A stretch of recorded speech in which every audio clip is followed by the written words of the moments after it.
everybody, I'm Emily, this is No Expert, and today I have a very special guest. Please welcome Chef King Phojanakong. Yay! Hi, thanks for being here. You might know him from Epicurious, he's on the Spruce Eats now too, and you've got a whole bunch of other stuff going on. Yeah, you got Cook Like King, you got the shirt. Yes, Cook Like King.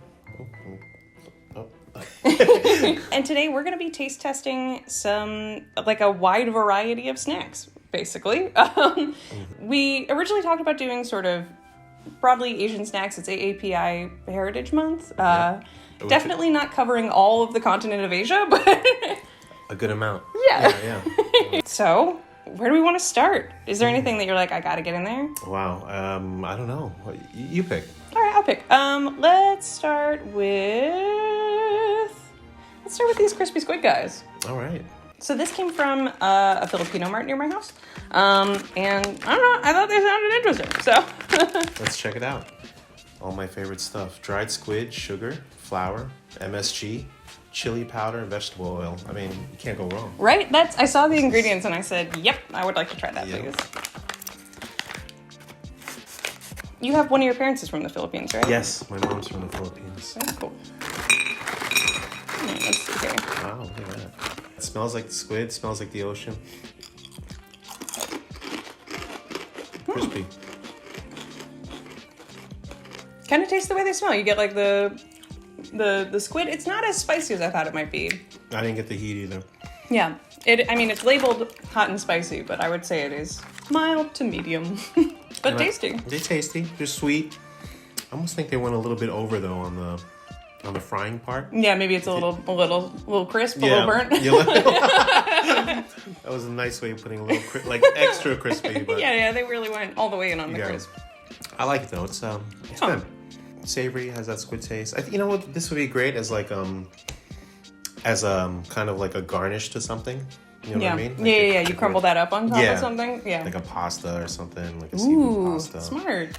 Maybe like a risotto, like a squid ink risotto or something. Like that. Oh, Chef King, I also had some questions for you. Oh, yes. Yeah, I prepared just in case also some interview style questions. Now I'm getting formal interview now. What is your all-time favorite snack food? All-time favorite snack food, wow. If you had to pick one. It's right in front of my face. It's It's these guys. Yeah, I don't know about this particular brand, but I am just crazy about pork skins. I don't know. Nice. I don't know why. I love them. In the Philippines, when you buy these, you could get them. They have like different levels. Like they have this one's just the skin. Mm-hmm. Then they have one with the skin and some fat. Ooh. Then there's like skin, fat, and a little piece of meat. Yeah, that's the stuff. And then they have these stalls where they're just making them right there, and you get them. That's awesome. But they're great. Okay, well. Should we get into that? Yeah, I feel like we got to try that next. You know what we're missing though? So typically in the Philippines, what we'll do is we make a dipping sauce with vinegar, chilies, and salt. And since these are pork skins, they're kind of rich, but when you kind of dip it with the vinegar, it kind of cuts through that richness. Yeah, that sounds great. if only we had something that would have chili, vinegar, and salt in it.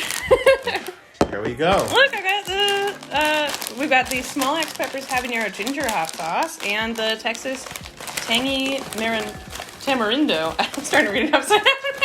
So these are part of your sort of family of hot sauces that you work with? Yes, so we're, so our group is called Small Axe Peppers. And we donate pepper seeds to community gardens. First we started in the Bronx and then Queens, and now we're in about 15 or 16 cities around the nation, and we send them pepper seeds. The pepper seeds grow, we buy them back from them, and we make a hot sauce. And each one is kind of modeled like based on the city or just based on the flavor profile of what they're growing. The tamarindo one, that Texas one, so I put tamarind in there, and there's also fish sauce in there. So it's this really light and tangy and very umami forward flavor, and there's some sweetness in there as well. So it's like hot, spicy, sweet. I'm very excited to try it. And I think that would probably go really well with that. And then this would go well with it too. This one has habanero and ginger, which again is like spicy and also that kind of heat from the ginger as well.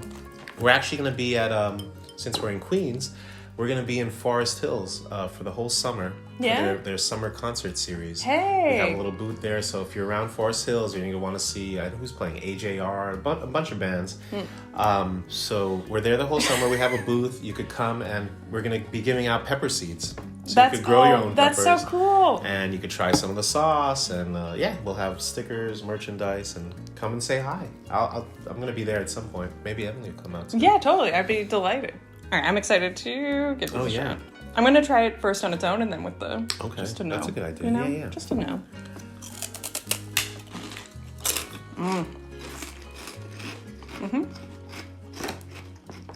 Okay. Good crunch. These are good. So these are, like I was telling you earlier, these are just the skin. So there's really, there's no fat. Like, some of them will have fat, but this doesn't have it at all. Like, they'll use the fat back in there. You think the fat back's better? It's a little more flavor in there, of course, But these are fine too. These are like kind of light and airy. Almost feel like you're eating healthy pork rinds. Just such a thing. But no, they're delicious. Like they're Well, again, you're the aficionado here, so you tell me. And they go well with beer again. So. Oh well, if only we had beers. Wow, man, look at that! And not just any beer. Yeah, Singha Thai beer. Singha from Thailand, love it. Yeah, I figured, if we're doing, snacks of loosely Southeast Asia, I guess. Get some beers. Why not? Ooh, also the beer. They're nice and cold. Yeah. Cheers. Cheers. Cheers. Oh, yeah. That's the combo. that was it. Since we're in Thailand, right? Since we're having Thai beer, should we go for this? Let's try these This out. looks like Lay's and Thai. Yeah. I think. I actually haven't tried this flavor specifically, but no, me neither. Hey. Lime. Lime. Lemongrass. They're trying to get like that lemongrass flavor. But you know what this reminds me of? If you might think I'm crazy, but it almost tastes like a savory Fruit Loops. It does. No, you're absolutely correct. Right? Does it? It's like there's a little shrimp in there, but also Fruit Loops. Right? It's like a savory Fruit Loops. It's like Fruit Loops with salt and crunchy. It's great, honestly. I like that. It's weird, but it's good. I'd love to try the dish that this is based on also. Yeah. It's an appetizer wrapped in, I guess, probably the beetle leaf that then has like shrimp and all sorts of other stuff inside of it. Wow. Goes well with beer, too. Yeah. It's a perfect match, if you ask me. Yeah. I didn't see. Are they from Thailand or Japan? These are from Japan, I think. Let's see where they're actually... Oh, they say product of Thailand. Oh, the writing on it is Japanese, is why I thought, but... No, I know. These are huge over there. I remember having them there. And they have like all kinds of flavors there. These look so cool. Yeah, and Ooh. I love the crunch, right? It's that tapioca starch. I really like that.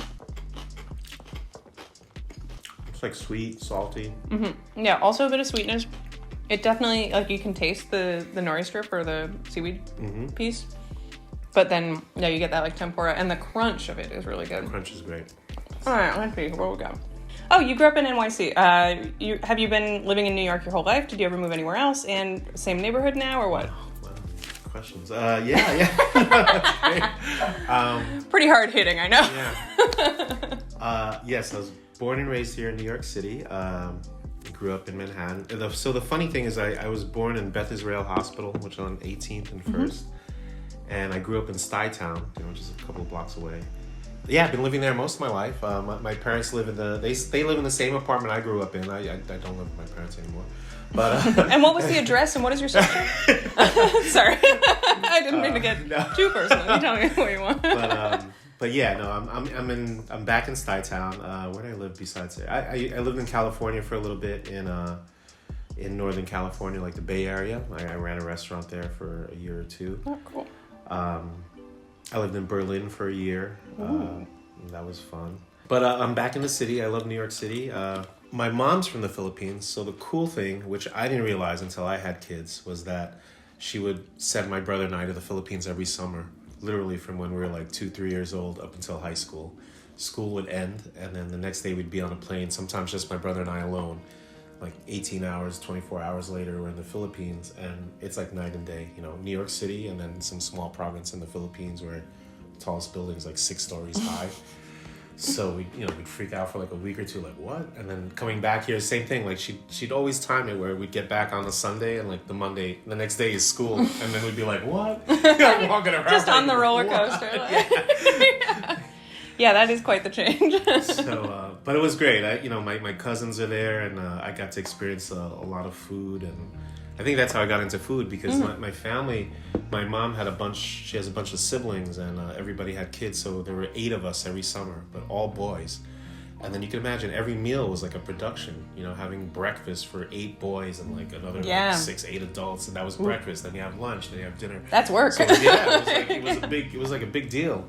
And it was opposite from when I came here to the city. It was just my brother and I, my 2 parents, and they were both working, and we rarely got to eat together because everybody's on a different schedule, and so it was a little different. Wow. Well, that sounds great. That actually, wait, you want to hear some? My next question was, you spent some summers in the Philippines as a child. How do you think that affected your worldview as a chef and more broadly? Look at that. I saw through that notebook. Yeah, you felt it in your bones. I guess I learned to love food over there, and then just learning more about it as, when I came back. Because then I realized I couldn't have the same things that we had there when I got back here. I'm like, Ma, can you make that? Like what we had over there? And she would always try, and then I realized if we're in Thailand and I give you garlic, basil, fish sauce, chicken, and coconut milk, and I get the same ingredients here and we make the same dish, it's not going to taste the same. Taste the same, the water's different, the chicken was raised on different things. A chicken breast over there fits in the palm of your hand. Over here, a chicken breast is like you need 2-3 hands to hold it. You can technically do weights with it. Yeah, it's full of whatever they put in there. And, so the chicken's different, the terroir, like the soil, whatever the chicken eats, where the chilies grow, where the coconut milk is from. It's really, so it makes a difference. And, I ran into those issues when I opened up Kuma Inn, because Kuma Inn was my restaurant where it was like Filipino and Thai, Southeast Asian. And I would try to replicate a lot of the dishes growing up, and they came out all right, but it had like that New York twist to it. It's always going to taste like New York ingredients. Yeah, like we're not in the Philippines, we're here in New York City, but it's influenced by those flavors, and I always try to tell people that. And there was a moment, not anymore, but like when we first started the restaurant, I'd get people being like, "Oh, it doesn't taste like Mom's, and it's a little bit different. Like this is not what I had growing up." I'm like, where'd you grow up? Man. I know, we're in New York City on the Lower East Side, and this is it, And you started Kuma Inn in like 2003, so back then it would have been even harder to get fresh ingredients that would fit that world. Yes, I mean, I literally had people like sending me packages from Hawaii, Philippines. If it made it. Like calamansi was hard to get.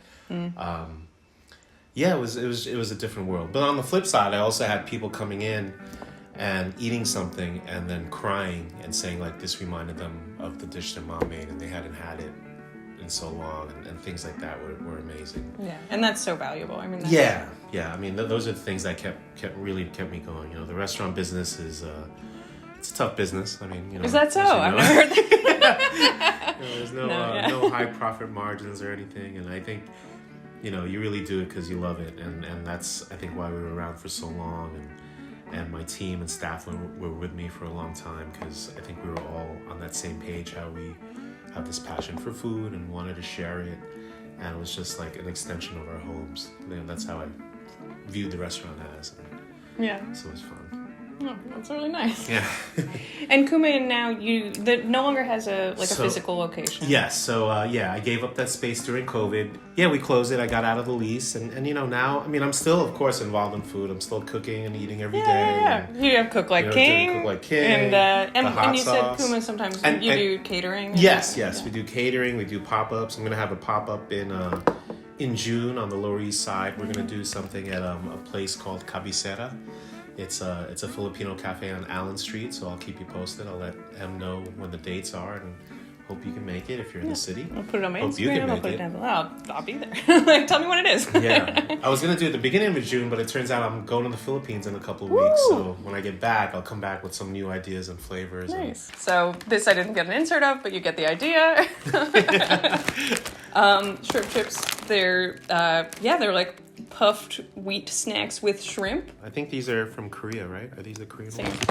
These ones are product of Thailand. Oh, Thailand again. Interesting. Those are so good. You still get that like sort of like tasty fishy smell and flavor, but like less than the squid and more than the chips, I would say. You know? Yeah. They are shrimp chips? They are, yeah. I mean, the squid one would have been good. I think they just went over. Yeah, just a little burnt maybe. Mm-hmm. But these are like addictive. This is like... Yeah. You could forget you're eating them and just kind of keep going. Mm-hmm. So you graduated from CIA. After you graduated, you worked for a few big-name chefs, right?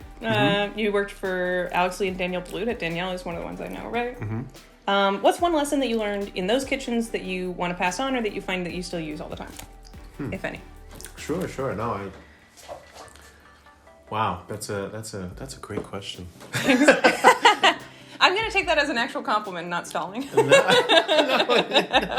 You know, I learned to appreciate food. It was just very, very simple things. Like, I remember it wasn't me, but somebody burnt something. I mean, I burned things in the past, but it wasn't me that day. But someone was working next to me, and it was something simple. Like, we were, I think, glazing carrots or something. And, you know, someone burnt the carrots, and I just remember chef, you know, Danielle was just like, like he just lost his mind, and then I, you know, it was kind of like a life-changing thing. He was like, you know, you burnt the carrots, and for a second you're like, yeah, you know, he burnt the carrots, whatever. And the kid was like, yeah, you know, sorry. And the guy's like, you know, do you know how long it took to grow these carrots from here to here, and then to harvest them and to bring them here, and then we got them, you prepped them, and in like 2 minutes you just burnt them. You know, and then after I was like, oh shit, he's absolutely right, you know, and I started appreciating like everything that came in. And back then it wasn't like now where you could call up whatever delivery service there is and have like get Instacart to bring it over or something. Like a case of squid delivered to you, or, you know, whatever. Back then it was like purveyors were shipping from around the country, and we'd get like FedEx boxes, and we're like, what's this? Open it, there's like live eel inside. We're like, oh shit, you know. So it's my eel FedEx. Yeah, every day would be something like some. Back then, to me, it was like a new ingredient that I had not seen or worked with, and I got to learn how to handle ingredients like that. And farmers would literally drive in with their pickup trucks from wherever, and chef, I got this, and truffles and all kinds of stuff like you would never see. I mean, now you can see more of it. It's a little, you know, you can see it out there in the green markets, but back then it was so rare, and I never worked with so many cooks in one kitchen before to try to achieve like, you know, the perfect dish, you know, and that was kind of cool, like appreciating where these ingredients came from and what you could do to transform them, to turn them into something else, you know. So next up, I was thinking we could try these coconut roll pandan snacks. Yeah, they remind me of, they're like, we used to call them like cigars, or yeah. And then you eat them with also with ice cream. You want to try these guys? Yeah, absolutely. Cheers. Cheers. I like that a lot. They're sweet, coconutty, salty, and you do get like a subtle sort of herbaceous note, I feel like, from the pandan. And the sesame seeds too. It has like that little bit of savory in there, you know? Yeah. It's actually a good crossover. A little savory, a little sweet. Yeah. On that note. Yes. Savory or sweet? Savory. You know, sweet, yeah, a little bit, but I mean, savory. Yeah, me too. Honestly, me too. I could go weeks without dessert. I could not go weeks without. Yes, that's true. So these are some sort of like ube cupcake, I think. Yeah. Honestly, did it come in an unlabeled package? It came in an unlabeled package. The store got really good reviews. There were baked goods everywhere. There was a lady who was bringing it out of the back. We said, we're just going to buy that and find out. Yeah. The Filipino store, you said, right? Yeah. Okay, yeah. So it's, 99% probably ube. Looks like some cream in there or something. Yeah. Some sort of like condensed milk situation, or? Yeah, could be. I put them in the fridge overnight, which may or may not have been a mistake. Oh, I thought they would be stuffed, but it's actually just a little thing on top. Okay, yeah. Oh, that's interesting. Good. So this is called puto, which might mean something else in another language. In Tagalog and Filipino, this is called puto. These are rice cakes. So this is made with rice flour. Oh wow! Tell by the texture, you know. Yeah, bouncy, springy. And like you said, not super sweet. They're good though. They're really good. Happy to grab that. Mm-hmm. Oh, bucket list travel spots? Bucket list travel, wow. Or your next big trip. I guess we already know you're going to the Philippines. Going to the Philippines, yes. No, bucket list travel. I love that, bucket list travel, yes. So we were talking about a trip, like a family trip. And one idea was to go to Turkey. Ooh, yeah. I haven't been there yet. So I would like to go to Turkey. Yeah. We went to Istanbul one time. It was Did you? we really want to go back. Yeah. Spoke about Italy. I've been to Italy. I've been to Florence, Pisa, like around there, but I haven't been to Rome. I don't know if it's cliche, but it's. I think I've been kind of. I love Rome. Rome's the only part of Italy I've been to, but oh yeah. Okay. there's a neighborhood in Rome called Trastevere that if I were gonna go live somewhere other than here, that would be on my list of like possible spots because it's just lovely. So I want to go to Rome. I want to bring the kids, and I haven't brought the kids. I haven't brought them to the Philippines yet, so I'd love to go to the Philippines. Oh wow. Yeah. Yeah, this trip I'm going by. Prepare them to myself. start shipping them off. Yeah, that's right. Yeah. So I think that they're actually made in China. I guess I had heard that they were popular in Malaysia, but they're probably also popular in a lot of other places. So I'm familiar with them. What were they called again? So they're called Haw Flakes. Haw Flakes, okay. Haw Flakes. And they're made from hawthorn, which I think is a kind of berry, maybe? Or like a tree. And these are like a candy flake. Yeah, I'll give them a go. Okay. I'm gonna use these. Who am I kidding? We don't have time! Ooh. They smell kind of like a fruit leather. Yeah. Oh, that is not the texture I thought they would have. Kind of tastes like a fruit leather too, but like crumbly instead of chewy. Yeah. No, was that not what I was imagining either. Didn't know what I was getting into, but pretty good. Yeah, they remind me of like a stone fruit or a plum or something like that. Like a dried date. Yeah, like it's a little tangy, a little citrusy, but like or like berry-ish. They're cool though. I like them. Yeah, and they kind of like dissolve in your mouth a little. Texture is like what are those candies? Is it not as hard? I mean, this is softer, like a sweet tart or something like that. Yeah, A like spree, it's like those. when you bite them, they're not. These don't crunch. Right, these don't crunch. But in terms of like what happens after you've bitten those, it's that texture. Yeah. Thank you. Yeah, I got you. Next up, Pía cakes. Pía. Which are, I guess, Vietnamese. Mung bean and durian.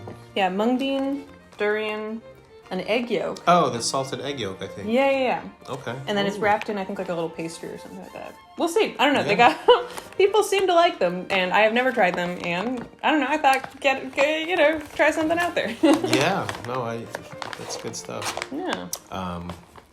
So in most hotels in Thailand, durian's banned. Yeah, it's banned because it's got a strong scent. Very pungent strong, scent. Yeah. Not widely beloved scent. Yeah. Or not exclusively beloved, at least. Yeah. But the taste is different. It's one of those things where it has this really funky smell, fresh, but has a different flavor going down. And usually when it's like this, when it's in a cake or preserved or in a dessert, it's usually not as pungent. All right, so we got individual chocolates. Yes. Okay. Oh, okay. Oh, and So this reminds me of something we had as kids too. In the Philippines, we called it hopia.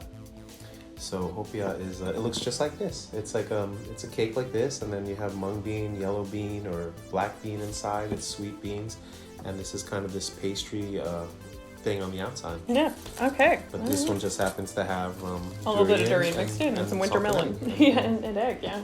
Winter melon was one of the flavors though of the hopia. Oh yeah. It was winter melon. They had a pork flavor one, winter melon, red bean one, black bean one. Nice. And a salted egg one. I don't remember a durian one, but this will be like all the three flavors you want, yeah. Yeah, and if you don't like it, you don't have to eat the whole thing. I think it's gonna be good. Cheers. Yeah, cheers. Smell the durian. That's definitely coming out there.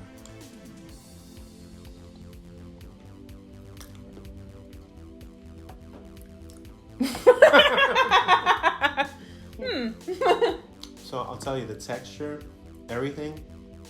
This is hopia. I guess it's just a different name. This is what Vietnamese or Pia. Oh, okay. Maybe it's short for hopia. Yeah. Bun is like bread, right? I think. Yeah, so this is hopia. Same thing? Yeah, same thing, except this one has durian in there. Yeah. Every flavor I looked at had durian. I wasn't just trying to be of these Vietnamese ones that were available. I like it. I mean, it's may not be for everybody. Mm-hmm. Yeah. You okay with it? Yeah. I mean, it's definitely got that funk. Mm-hmm. But it tastes good. Let's see how it mixes with beer. Yeah. You know what? Beer, right? It does go well with beer. Recommend. Sweet and savory. All right, so you're in Epicurious videos. Yes. You're also in videos for the Spruce Eats now. Mm-hmm. You've been on TV a bunch. What's your favorite, other than this, obviously? What's your favorite video or show? I was gonna say doing these videos with you. I love this, and when we're on Epicurious. Yeah, I was love a great time that. too. The Bun Me video is one of my favorite of all time. That was great. Really good time. I love those videos. My favorite, wow. No, really, I like the Epicurious ones. Spruce Eats ones are great too. Those are a little bit of a different format. So you're saying you love all your children equally and aren't going to choose right now? Yes. All right. We have our 10th and final snack. Haichu. Haichu. So these are, I think they're Japanese. Is that true? Japanese, Korean, I'm not sure. Korean?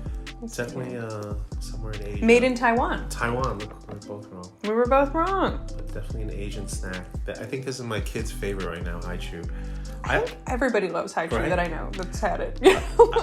To me, it reminds me of like it's like an elevated Starburst. That's what I was gonna say. Yeah, they're like that. Dan was asking me about them last night because he's never had them. He was like, "What is this?" And I said, "It's like a Starburst, but on different." the next level. Yeah. Classic, like green apple scent. Like it smells like in a good way. But there's like a $1 body wash that you can get that's green apple from the dollar store that I used to get when I was like first out of acting school. And this smells like that, but better and candier.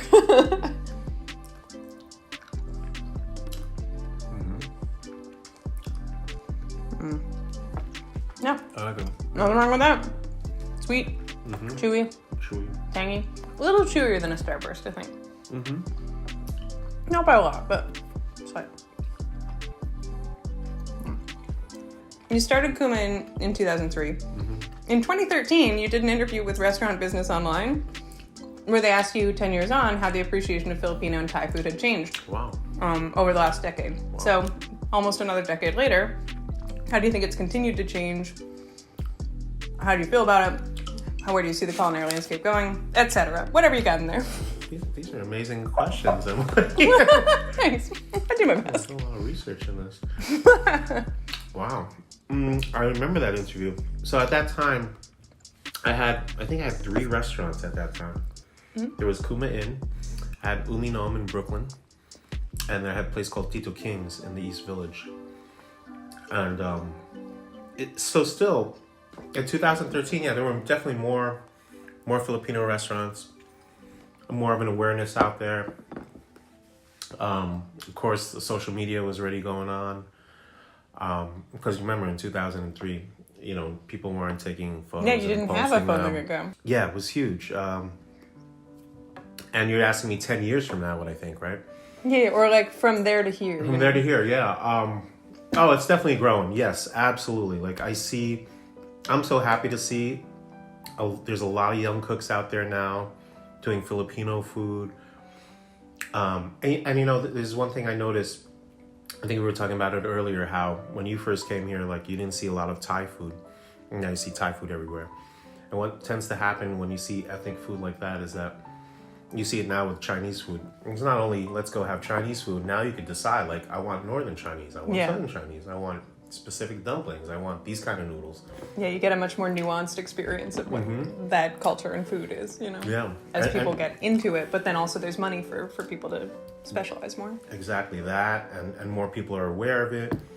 And then more people from that country are more, it's more specialized now. You see that with Korean food if you go to like New Jersey, just over the bridge in Fort Lee.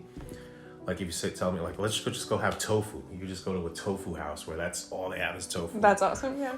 Or like I want to get like this Chinese style Korean food. There's a place that's just they specifically do Chinese style Korean, you know, a noodle place. You see the guy in the videos like making noodles for you. Oh, that's awesome. Yeah. So I think that's kind of the direction it's going, because I see Filipino food, so I see a lot of young entrepreneurs doing it now. I don't see, it's not like Thai cuisine where you walk in the kitchen, you see the older women coming out, you know. It's young people now. I think this generation now are people who have grown up Filipino, and I guess it's the feeling I had, which I think is a good feeling, where like you want other people to know about your cuisine too, you know. So I think that's what's happening now, and they have more of an outlet to do it now, and with social media, take a picture and like everybody sees it in 30 seconds, and like, oh, I want to go there, I want to check that out. I mean, it's good and bad. You know, some places could be bullshit, some places could be good, right? Yeah. But there's more opportunity, I guess. More opportunity. And more interest. And We all need to eat. That's one thing. COVID, no COVID, indoors, outdoors, like we still need to eat, and someone needs to prepare good food. And I think the next generation of cooks and chefs are coming up, which is a good thing. Yeah, that's great. And I wanted to share something with you, because so the new project I have, Cook Like King, right? And, you know, it's all about, I got crumbs on my shirt, but you know, like different cooking methods, and like I said, I think cooking food brings people together. So I wanted to share this with you, your own Cook Like King shirt. Yay! And Cook Like King is, you do like cooking lessons online and in person, right? Kind of? Yes, absolutely. That's what we do. Like cooking experiences, cooking classes. So we started during the pandemic when the restaurant was closed, and we started online, but now we're moving into in-person classes. And we do them for groups of like 5 people, 6 people, up to 200 people or more. You know, we can take it to your home, take it to your office, go online. And we have even event spaces in the city too. Look at that! Cook Like King in the house. Yeah. All right, last question before we go. Sure. What was your favorite thing here? Wow. You're putting me on the spot today. I know. I'll tell you my favorites, if that helps. Yeah. I think mine were the Thai coconut rolls and the tempura. Yeah, tempura cracker. Yeah, I have a soft place in my heart for these, or a hard place. I don't know. I mean, I love these things. I don't know why. Because I love seaweed and I love the crunch. Yeah, I feel like they're really satisfying. But these, I have to say, I think these are I can't. Like, I love them all. How do you pick a favorite? Yeah. But this flavor I was not expecting. You know, from here Yeah, that was definitely unexpected. It was like that salty, but had the Fruit Loop finish, which I found it very interesting. Well, thank you so much for being here and doing this. This was great. An absolute blast. I loved it. This was so much fun. I'm ready to have more chicharron and more beer, but we could do that off camera. Yeah. We'll. So people can find you on Instagram. They should definitely take some of your classes either online or in person. And if you like this video, give it a like. Subscribe if you want to see more videos like this. And I'll catch up with you later. Bye.